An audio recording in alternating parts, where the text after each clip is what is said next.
Hello viewers, welcome to one India Telugu. నేను లింగారెడ్డి. మనంతా మన ఫ్రెండ్స్తోనూ మన ఫ్యామిలీతోనూ కలిసి సినిమాకి వెళ్ళడం జరుగుతూ ఉంటుంది. మల్టీప్లెక్స్ అయినా సింగిల్ స్క్రీన్ థియేటర్ అయినా కానీ 4 గంటలకి షో అంటే మనం 4 గంటలకి ముందే వెళ్తాం. యాజ్ యూజువల్లీ సినిమా అభిమానులం కాబట్టి సినిమా కంటే కొద్ది సమయం ముందే వెళ్ళి బయట కూడా వెయిట్ చేస్తూ ఉంటాం. మన టయాన్ని కిల్ చేసుకుంటూ ఉంటాం. అయితే బెంగళూరులో ఒక వ్యక్తి ఏం చేశారంటే ఆయన ఫ్యామిలీతో కలిసి వీకెండ్ సందర్భంగా టికెట్స్ బుక్ చేసుకొని ఒక మల్టీప్లెక్స్‌లో సినిమాకైతే వెళ్ళడం జరిగింది. అయితే ఆయనకి 4 గంటల 5 నిమిషాలకి సినిమా అని చెప్పేసి బుక్ మై షోలో టికెట్స్ బుక్ చేసుకున్నారు. ఈ క్రమంలోనే ఆయన ఇన్ టైమ్‌కి థియేటర్‌కి వెళ్ళినప్పుడు కూడా సినిమాకి మనందరం జనరల్‌గా వెళ్ళినప్పుడు భారీ స్థాయిలో ఈ మధ్య అడ్వర్టైజ్మెంట్స్ గానీ, ప్రమోషన్స్ గానీ, గవర్నమెంట్ యాడ్స్ గానీ, ఏదైనా సినిమాలు ప్రోమోలు గానీ ఇవన్నీ రావడం మనం చూస్తూనే ఉంటాం. వీటి వల్ల మనం చిరాకు పడడం కూడా జరుగుతూ ఉండిద్ది. కొన్ని సార్లు అరే కొద్దిగా లేట్‌గా వచ్చినా బాగుండు కదా! ఈ అడ్వర్టైజ్మెంట్స్ అన్నీ చూసే బాధ తప్పిద్ది అని మనమే చిరాకు పడిన సందర్భాలు కూడా చాలా ఉన్నాయి. ఇలాంటి చిరాకే అతను కూడా పడడం జరిగింది. 4 గంటల 5 నిమిషాలకి పడాల్సిన షో 4:30కి పడింది.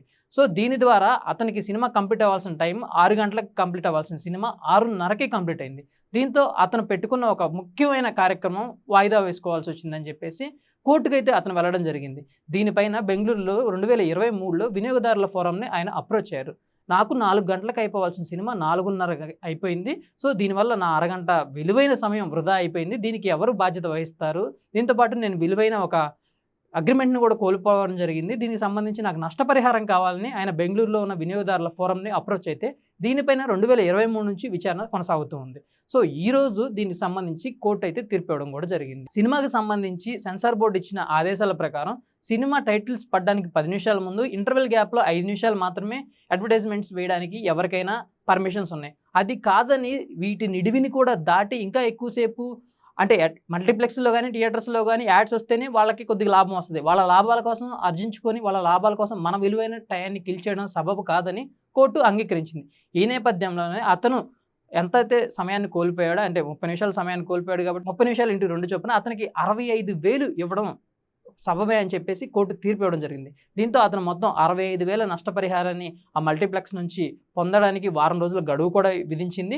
దీంతో పాటు బుక్ మై షోకి దీనికి సంబంధం లేదని కోర్టు అయితే చెప్పడం జరిగింది. బుక్ మై షో అనేది కేవలం టికెట్లు అమ్మే ఒక ప్లాట్‌ఫామ్ మాత్రమే. వారికి సినిమాకి సంబంధం లేదు కాబట్టి సినిమా ఎక్కడైతే ప్రదర్శించబడిందో ఆ మల్టీప్లెక్స్‌కి కోర్టు రూ.